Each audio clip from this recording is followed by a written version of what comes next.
Good day, everybody. Good evening. Welcome to this very special broadcast. My name is Helena and I'm joined tonight by two really special ladies who are both Women of Truth Inner Circle members. These are two business owners with a difference.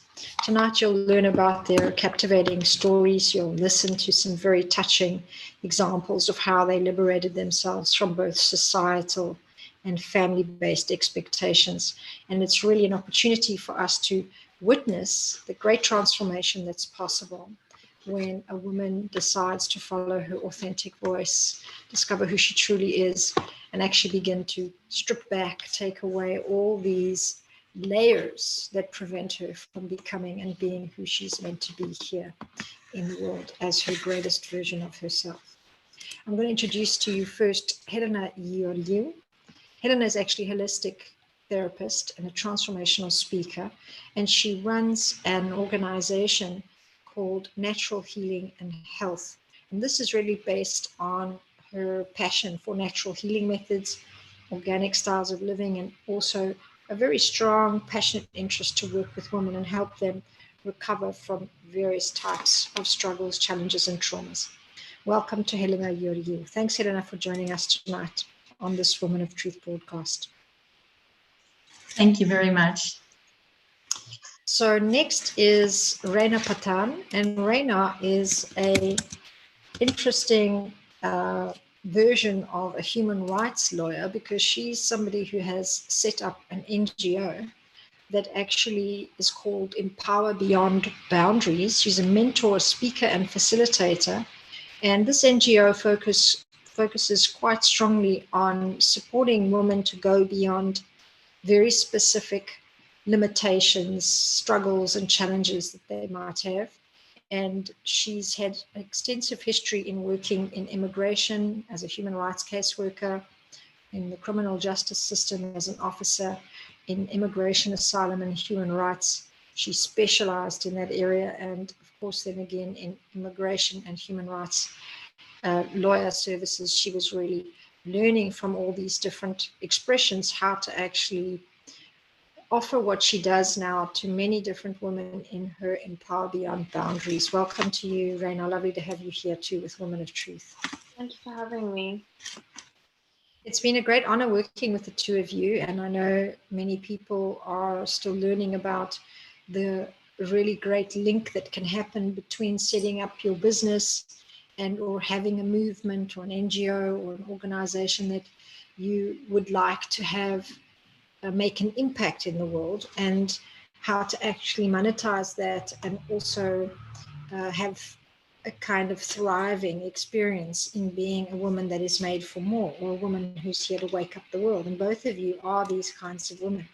So tonight we have this wonderful opportunity where we can showcase some of these really profound insights that have brought you to this place where you can offer and serve the world as you do with the wisdom and insights you've gathered on your own journeys.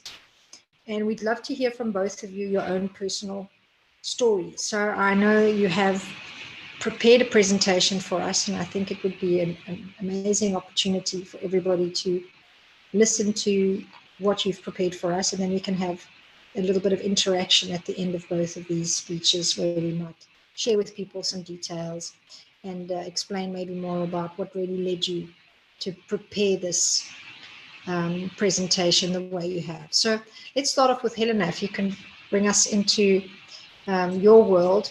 You've prepared something for us called The Truth Hurts Less Than Secrets. And I understand that this is a very important piece that really talks about revolutionizing women's health from secrets that they may have had on sexual trauma or sexual abuse history. So the floor is yours, Helena, and we'd love to hear what you want to share with us tonight. Wonderful. Thank you once again. So the title is The Truth Hurts Less Than Secrets.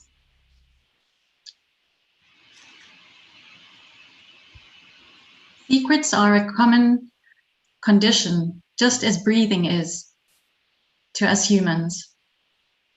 However, secrets can be a heavy burden that we bear. What is most interesting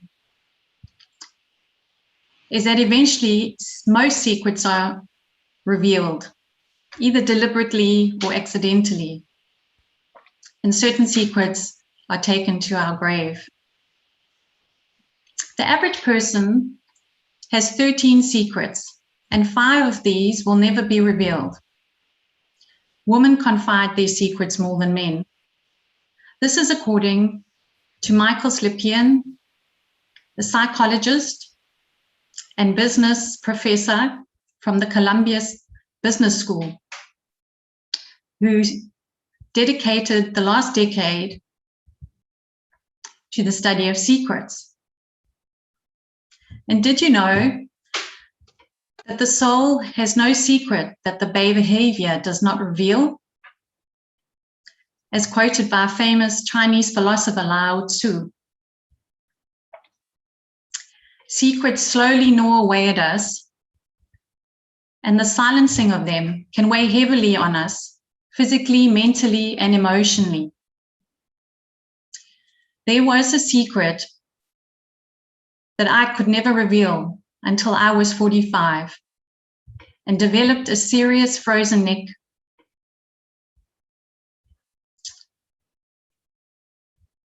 which inspired me to dig deeper after realizing the incredible effect it had had on my life. Tonight, I shared with you my gripping secret tragedy and the touching story of 2 people very close to me. I hope to convince you too, so you can choose to live without secrets. As a 3-year-old, I was a happy, cheerful little girl, loving to be in nature, outdoors with my pets, listening to the birds and playing on my recorder. My mother was extremely ill at the time, almost anorexic, taking care of my younger brother who was seriously ill, and she had the home to take care of. My Cypriot father would come home from work, be treated like a king and served, and assist by teaching me nursery rhymes, or so it seemed at the time. From a happy little talkative child,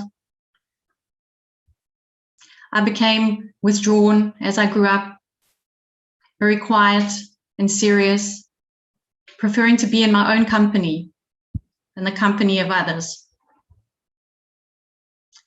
When I reached puberty, my father belted me black and blue due to my insolence, apparently. Of course, my mom and brother heard my cries, but were too afraid to intervene.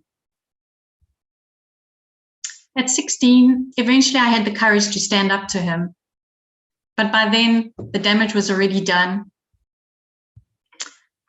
I had no more respect for him and had grown to hate him.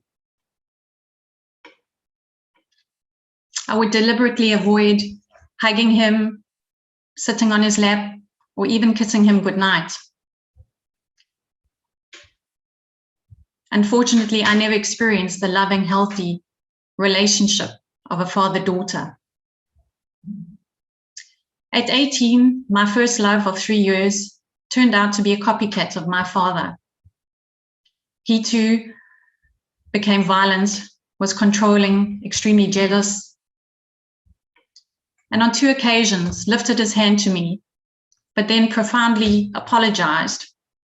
And me, of course, at that time believed him, hoping he would change. Until the night we were out publicly, and in one of his rages, he slapped me and almost strangled me to death. That was the final straw. However, it took me a court order to get him out of my life, as he continuously harassed me, both at work and at home. That did the trick, and he stayed out of my life forever. At 21, when I inherited money from my grandfather, most would buy a car. But me, for some reason, I decided to have rhinoplasty, a nose job. I couldn't bear looking in the mirror and seeing my Cypriot father's big nose on my face and being reminded of the trauma of my childhood. So about 25 years later, in 2016, one morning, I awoke with a serious frozen neck. As a holistic practitioner, I knew that this was due to an emotional trauma, lack of support in my life. So immediately I sought psychological help to overcome the root cause.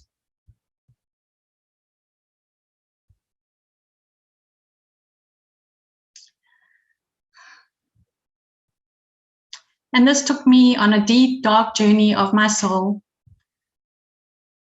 where I discovered that my physical pain was due to an unhealthy childhood, an unstable childhood, and a family that was dysfunctional. At the age of 45, after doing intense personal work, it was revealed that I was continuously sexually abused by my father from the age of 3 until puberty. Unfortunately, my childhood was robbed and I could never get it back. But I made a promise to myself that from that day forward, I would make the rest of my life the best of my life.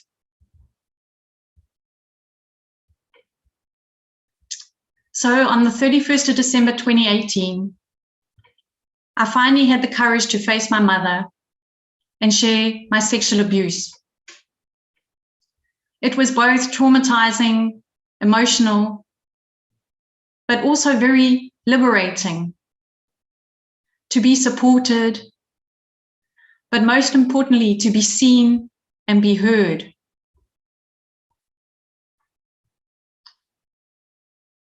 And through this brave act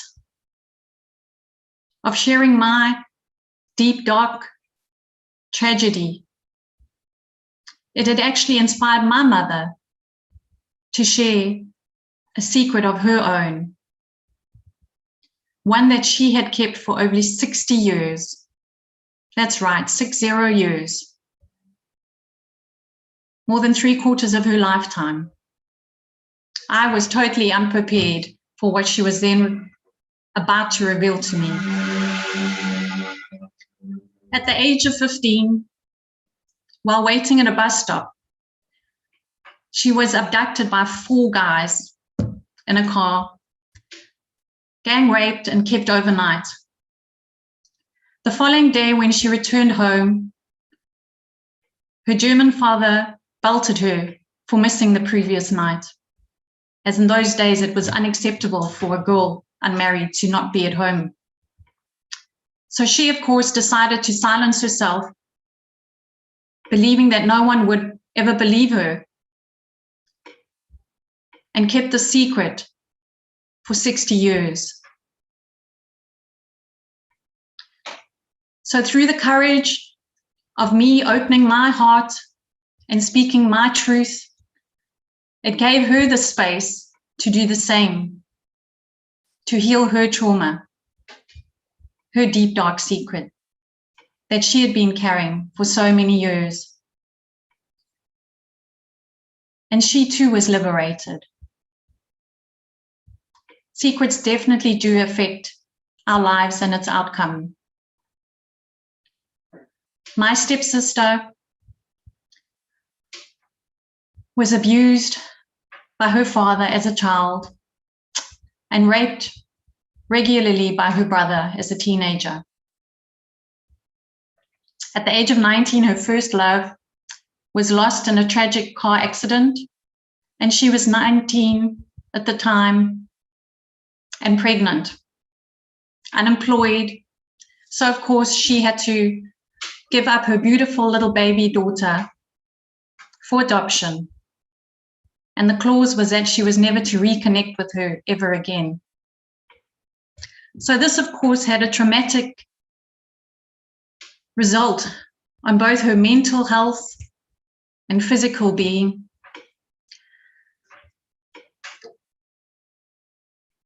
She could never commit to relationships or hold a steady job.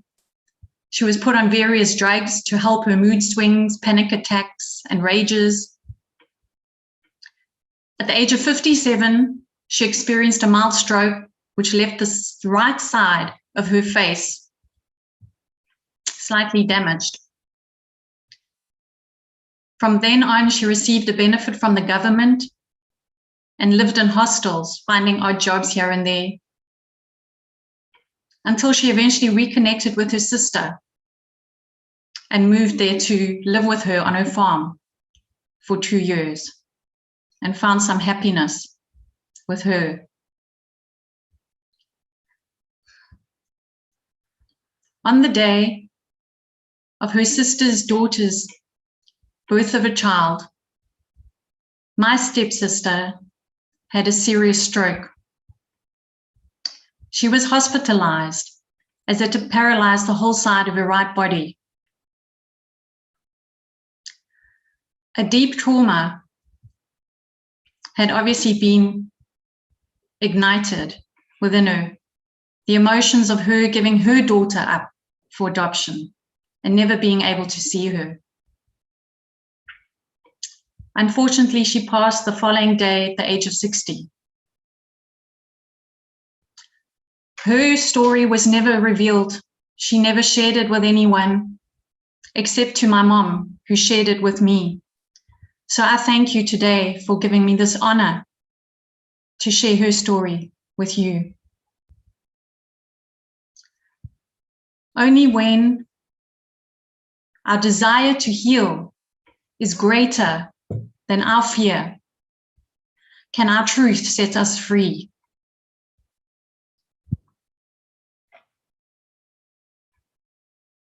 The two areas in which secrets affect us are first our health, like my mother and I, who for over half our lifetime suffered with physical pain due to our tragic secret. And the second is relationships, like my stepsister, who took her story to her grave with her.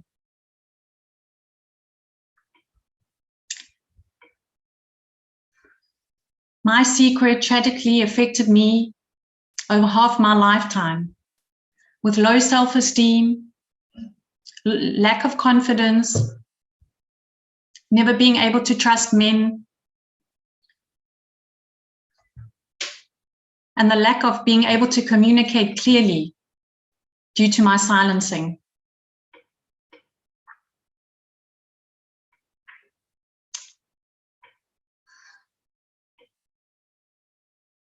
I suffered until my mid-40s with serious tonsillitis and would bite my nails down to the skin, never knowing why, until my deep, dark secret was revealed.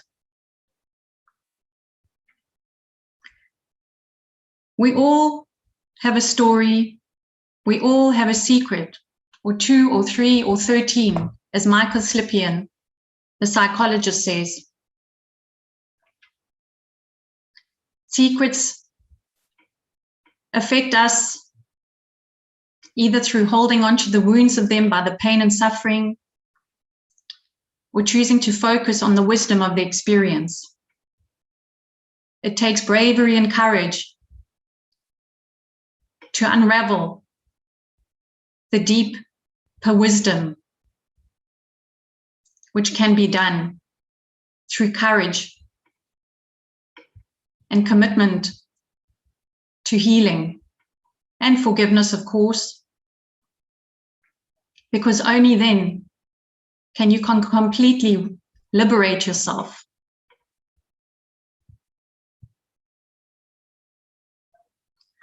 The top 3 benefits of revealing your secrets is that when you let go and share your secret, you're letting go of your burden. And secondly, when you share your story, you're sharing part of yourself and you're helping and encouraging someone else to do the same. And the third is that when you open up to someone you truly trust, the connection becomes a huge benefit for you both psychologically. Our behavior definitely affects our lives and our health. And this is why it is extremely vital to no longer hold onto secrets, because we need to revolutionize the future of women's health. Absolute health is our new wealth.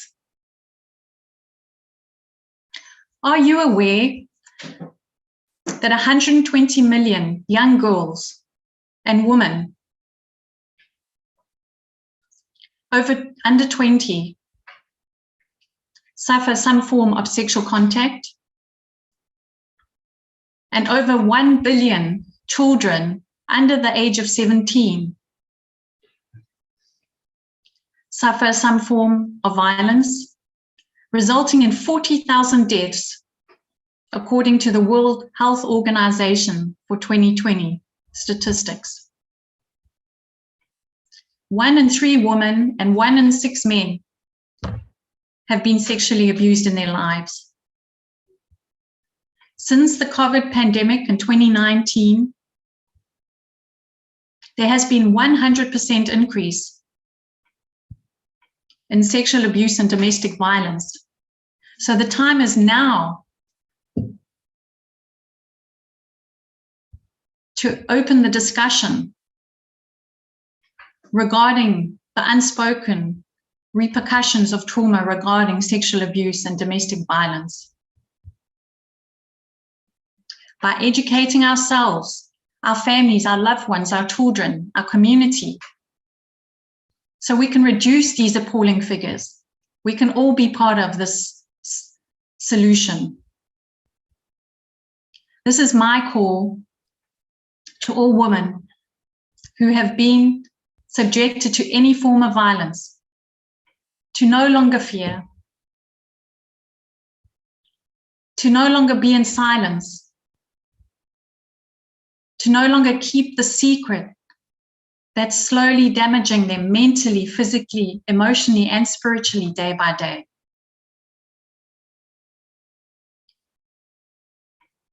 Truth is our only liberation.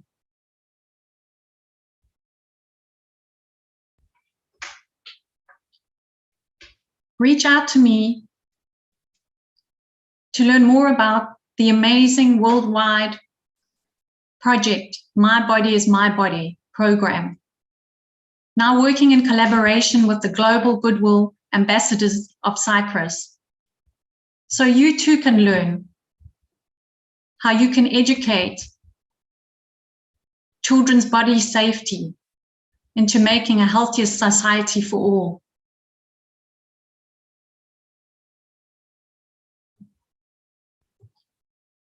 Only when our desire to heal is greater than our fear can our truth set us free. Thank you all for your time and your presence and support and giving me this opportunity to share tonight. I'd like to say a great thank you to my wonderful husband, Andrea, of 26 years, who's been the rock in my life, loving and supporting me on my journey of ups and downs, and being the first example in my life of the good men in this world. And last but not least, to the women of truth who have played an extremely important role in my journey of healing and recovering, and offering me this opportunity, this platform, to be the voice for the voiceless, so I can share how I transformed my deep traumatic tragedy, the secret of my darkest night of my soul, and used it to create a powerful, positive passion so I can inspire and encourage others who've had similar experiences, that they too can achieve the life they truly desire by speaking up, being heard, being visible, and being supported. We need to make a healthier society for all children, for they are the future generation. Thank you. Thanks so much, Helena. It's a very powerful and important message for us all, and to know that there are people around going through these kinds of journeys, coming out the other side, and actually being able to speak on behalf of others is very touching and very supportive. So thank you so much for all that you're doing for that. And we're going to hear now from Reina Pathan with her speech entitled "She is Chai in a Whiskey Bottle," all about finding yourself beyond society's expectations. The floor is yours, Reina. Thank you very much, Helena. And Helena, I just want to say what an incredible, powerful speech. And I'm sure that you have touched many people, and there will be many people who will watch that, who will have the courage that they were looking for to really come forward and speak out. So thank you so much. But good afternoon, everyone, or good evening. It's almost evening here in the UK.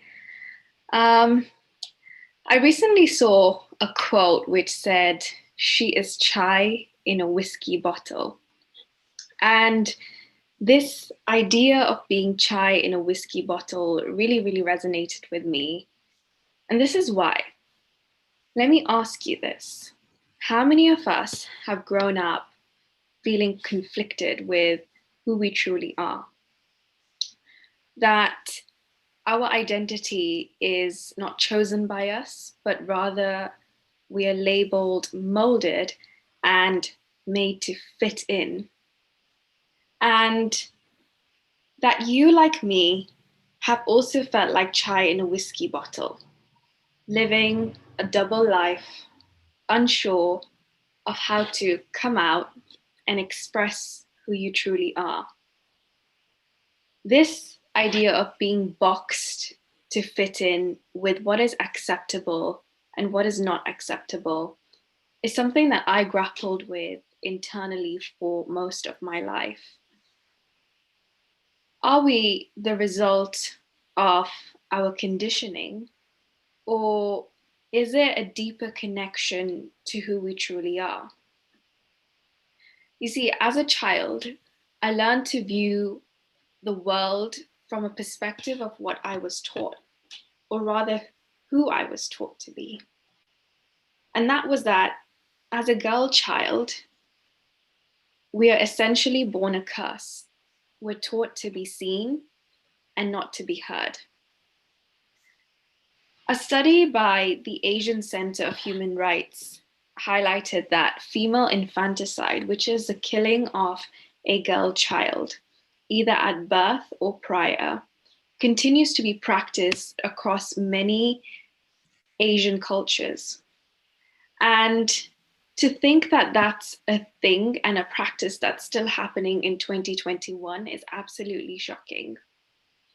Let me break it down for you. In many cultures, being born a female is viewed as a curse or an omen. And so we're raised like prisoners in conformity to certain rules. Well, what this means is that in communities like the one I was raised in, anything outside of conforming to those rules had severe consequences. And so we learn to fit into a box and follow rules in order to survive. So what did that look like for many of us? Well, it looked like not being able to wear certain clothing or revealing clothing, and to act and sit like a good girl, to not bring shame on the family name, to behave in certain ways that were classed or termed decent, to not have opinions of our own, needs, beliefs of our own, to not be spoken unless you're spoken to limit your potential, to put the needs of your male counterparts before you, and not embody your sexuality, your sensuality, learn how to be a good wife someday, and then a good mother. Basically, to be invisible. And so that's what I did. But you see, what I came to realize in my journey and through my personal and professional experience was one thing, that my experiences were not limited to my cultural upbringing, and that as women, we all have experienced a sense of being made to fit into boxes, whether that's in our personal lives or whether that's in our professional lives. A study by Cornell and Washington State University showed that women underestimate their confidence and their potential.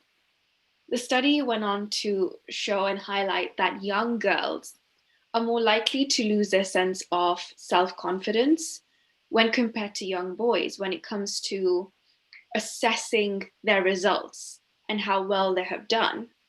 And similarly, women are less likely to apply for job roles and promotions that they fully qualify for when compared to their male counterparts who perhaps don't have the equal qualifications or expertise. Well, this brings me to question why. Is it because as women there are unrealistic standards that are placed on us that lead us to cave into the pressure to be accepted in accordance with society's expectations? Or is it because we learn from a young age to fit into boxes that others create for us to survive?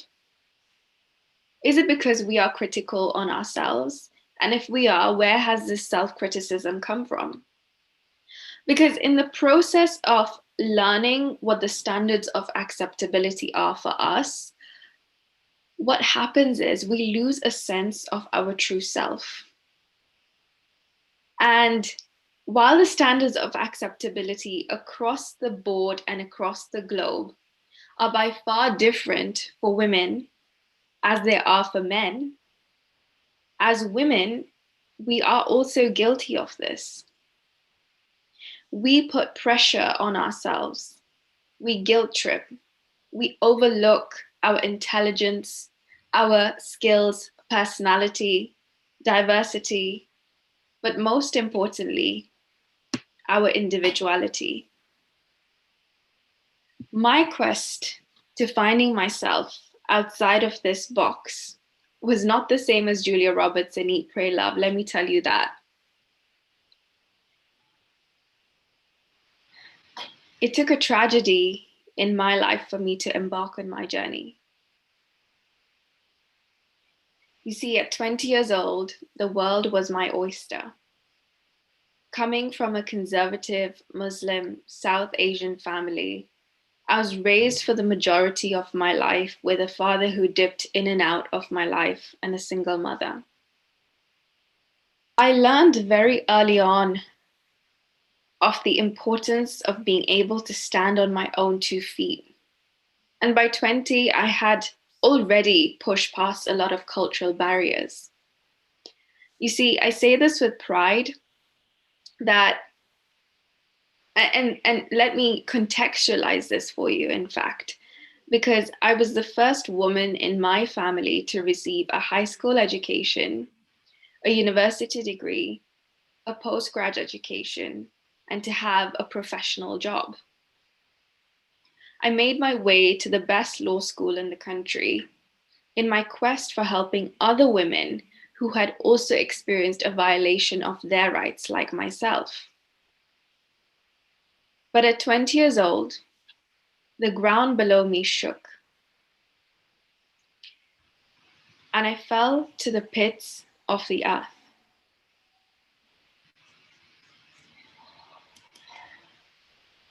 I was sexually assaulted by a family member, an uncle, someone I loved, trusted, and saw as a father figure in my life.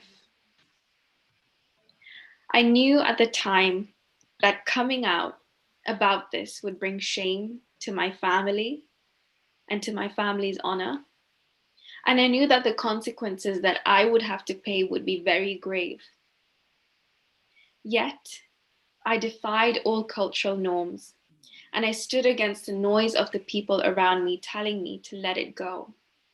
And I pursued a police complaint, was dragged through the shame of it all in a courtroom, only to have a guilty verdict.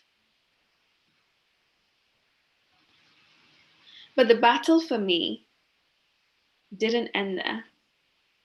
It had only just begun. For someone that comes from a community that doesn't speak about internal abuse, and where the importance of family relations is placed above all, my family didn't know how to support me. Instead, the pressure of maintaining family relations, conforming to cultural norms, forgiving and brushing it under the carpet was all placed on me, and I was once again pressured to fit into a box. Until 4 years later, I had had enough. And I decided that I wanted something different for myself. But to get that, I knew that I would have a very heavy price to pay if I pursued what I truly wanted. Freedom. Freedom from the rules, freedom from conformity, from the woman that I was molded to become, from the noise and the chaos within. And I did pay a heavy, heavy price for that. I walked away from everything I knew, my family, my community, my father who I yearned to have a relationship with. It required me to finally and fearfully, yet bravely, step outside of the box that had defined who I was, and to step into the light, breaking cultural norms once again, ending cycles of generational abuse, defying everything that I was taught for 25 years, stepping outside of a box that had defined me for nearly 25 years. It was then that I really began to realize that all my life I had been chai in a whiskey bottle. I had been conditioned to form a belief of who I was in a box. And I then realized that the sense of loss of who I am outweighed any price that I had to pay. And that in order to heal and rediscover myself and find my freedom, I had to pour out the old. Walking away from my family to start afresh taught me something very profound, because for the first time in my life, I was left barren. I had no protection, no support system, no guidance. I was depressed, suicidal, anxious. The chaos within me was very real. I battled with ideas of right and wrong of what I was taught. Who was I to be in this world? Who was I without the conditioning? Who am I outside the box. Rumi says, out beyond the ideas of wrongdoing and right doing, there is a field. I will meet you there, where the soul lies down in the grass. The world is too full to talk about. Every step in my rediscovery taught me one profound lesson, that there is a power within me that kept me going. And if I could just muster the relationship that I have with that power, I knew that I would see myself on the other side into the field where my soul lies. It was then that I received an impulse to start my organization, Empower Beyond Boundaries, to support women like myself, the chais in whiskey bottles, the ones of us that never fit in, the ones of us who are still figuring it out, that are traumatized by generational cycles, that have had boundaries placed on us our entire lives. Those of us that have felt unwanted and unheard, unworthy and unloved. But most importantly, those of us who have wanted different. A sense of freedom and bliss from within. Today, we are a global initiative dedicated to transforming the lives of girls and women that have experienced abuse, neglect, trauma, oppression, and a violation to their rights. Our mission is to provide women and girls with opportunities to embark on their journey of healing, self-development, reconnecting with themselves, so that they can transcend into their visionary self and rebuild and create the transformational change that they want to see in their lives. We offer a range of programs and workshops and support you in your quest through the entire process.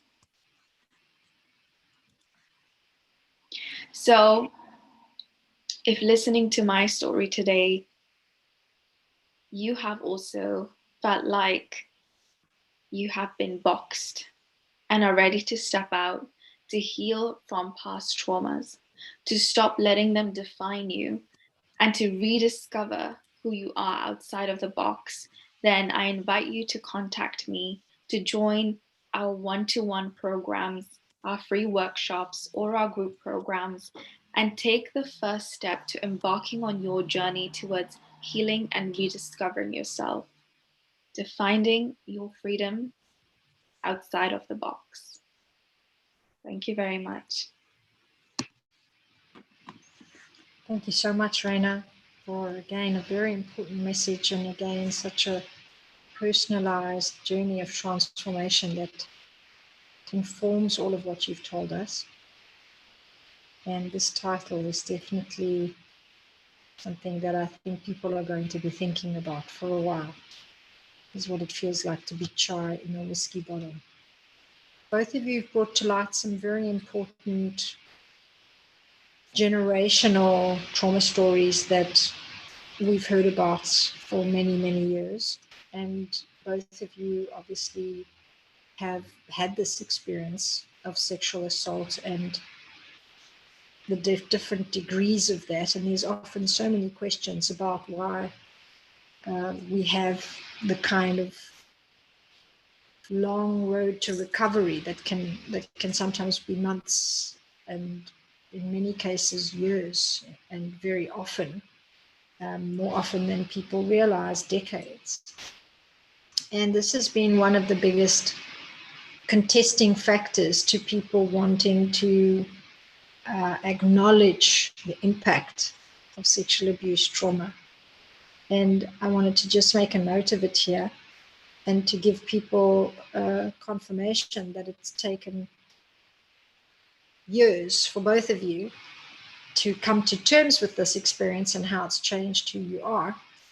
And then, of course, maybe even a decade or so to get to a point where you can actually stand and speak about this outwardly to the community. So thank you for demonstrating that. It's such an important point to be making, is that it takes a while for us to really find ourselves after something very troubling has happened. And when it's a sexual abuse history or sexual assault, it can be really defining on your value and your confidence as a woman, if it's obviously happening across gender. So both of you had this theme of betrayal from your families. Maybe you can both just tell us, what was the resounding reason that you chose to forgive your families for what happened? Helena. Thanks. That was amazing, Reina. Thank you so much for sharing your incredible story. For me personally, Helenique, I came to the realization that if I didn't forgive my father, I would be holding on to that anger, which would be eating away at me for the rest of my life. There's actually a Buddhist quote that inspired me that said something like, when you hold on to anger, it's like you're holding on to a coal, and the only person that you're burning is yourself. And that was very profound in my decade of transformation, which led me into creating my natural healing and health, where I did many different kinds of courses and healing sound therapies that brought me to where my major transformation happened. And yes, forgiveness truly does set us free. And the amazing Ho'oponopono prayer, that's extremely powerful, is something I came across as well. That's helped me too, where you repeat 4 sentences. I'm sorry, please forgive me, thank you, I love you. And that is just a very simple way of just working through forgiveness, not needing to point fingers at anyone, but just to allow that healing process to take place and heal the deeper emotions that we can't always put into words. And that's why, to me personally, I found the sound healing and the chanting extremely helpful in my healing journey to clear that deeper forgiveness and trauma that is held in our body cells. It's been proven by research by Dr. Joe Dispenza, if I remember correctly, about how the emotions are stored in our cells, and when we don't release them, whether it's consciously or subconsciously, they can form into dis-ease and sometimes something more serious in our bodies. So I've come to understand that, and that's brought me to a deeper connection with myself and my body, and being more in tune with myself. And through that forgiveness process, it kind of rippled into other areas and other relationships in my life. So yeah, it's an extremely important part of the healing process, forgiveness. And Reina, what would you say? Yeah, I completely agree with what Helena said. You know, forgiveness is absolutely key. What I will say, it's funny how we're talking about forgiveness, because someone asked me this question today. And what I said to her is, you forgive when you're ready, right? You don't forgive because someone has told you, and you don't forgive because people say that forgiveness is important in your healing journey. I recognize that I healed a lot before I was ready to forgive, because through the healing, I was able to understand, right? And I was able to appreciate that.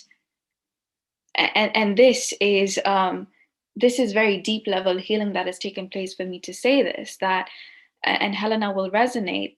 Without those experiences, I would not be the woman I am today, and I would not be doing the work that I am today. And I recognize that there are some of us that have to go through a lot of pain and push through that to come out on the other side and be able to then pull others through as a guiding force. So, you know, I will say that for me, the healing came from understanding that. And I think, for me, it was, who am I fighting? Am I fighting a cultural mindset? Am I fighting my family? Am I fighting a community? It was really for me to understand, who am I fighting? Because for a long time, I had a lot of anger in me. Why can't people understand this? Why can't people understand? But it was through letting go of the external making people understand and just focusing on my own healing journey that I came to really come at a point of forgiveness, and to recognize that it's difficult to change the mindset of an entire community, but what I can do is I can change the life of one person at a time, right? Because one person equals one generation after that. So that was really a shift for me. But I will say that for anyone watching this, you have to heal and forgive in your own time, but you have to, like Helena said, you have to want it for yourself bad enough. And that's what I will say is common between Helen and I. We wanted to heal bad enough. We both paid a heavy price to do that. And a very deep price to do that. But you have to want it for yourself, because otherwise the forgiveness is not going to follow through. Thank you so much to both of you. It's been very significant to spend this time with you on this topic. I know we will be weaving together our themes for the revolutionizing of women's health in the rest of the year, with some more masterclasses on these Monday nights with another 4 experts. And we use this time today in the Women of Truth Assembly as a marking point for these 2 very important topics that really we wanted to hear from survivors and women tell it in their own words, the very important journey that they've made to restore health and wellness to their own bodies, minds and souls. And I think the true gift of any challenging experience in life is the deep teaching it brings us to learn how to forgive and how to understand the bigger picture of consciousness that comes out of pain and suffering. So you've demonstrated that so beautifully with us today, and it stands inside of this conversation of women's health, because we do have to find ways to accept, resolve, and transform all the different things that happen in a woman's life that can compromise her health. And so today we make a very important message altogether here, that sexual abuse, trauma, and sexual assault, and any kind of identification or what we call objectification of the human body as a place to dump pain or violence or misuse of power is not just a crime in a court of law, but it is also a very important act that starts to disrupt the health of that person.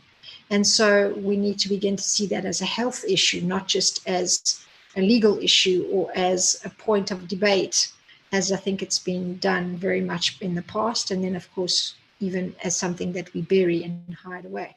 So talking about it, hearing you and how you've begun to talk about it, seeing you talk about it to audiences, and for us to be positioning it as a health issue is really our mission altogether. So anybody watching this video, if you have something more to say or something to share or something to inform others about in the same area of topics and themes, you're very welcome to reach out to us or to Helena or to Reina, and to actually take the conversation further with either of them. Come back to our masterclasses where we start to talk about the inner wisdom inside of us with Dr. Francesca Richardson. We'll be looking at cannabis and how it really is used intravenously to deal with gynecological and sexually related women's issues with Tanya Bagar, a professor. And we will also be talking with Dr. Tatiana Trauskova, which is a holistic health doctor who will be talking to us about integrative health and holistic health. And then we have Pat Alva Kraker, who's actually really bringing us a final message about how to look at alignment in who we are in the inside and how we project that out on the outside as a form of maximizing and optimizing health, both now and for the future. I thank you all for witnessing this beautiful moment where we speak out against holding secrets in the journey of sexual abuse, trauma recovery, and in the way that we manage the society and the expectations society has of us in the story we heard today about how sometimes we do have to make a stand, and we have to stand for what we truly believe is our truth, and that will sometimes fly in the face of what others think is right or wrong. So courage for you to take up your own journey and step into your own truth. Thank you so much to Helena, you and to Reina Pathan for being wonderful spokespeople for this journey that many women are still taking and many will still take. And for all of you that have already, we honor you and we bow down to your courage and service to actually bring us all to a higher level of accountability, integrity, and consciousness for the future. Thank you very much, everybody. Have a beautiful evening. Good night. Good night, Helena. Good night, Reina.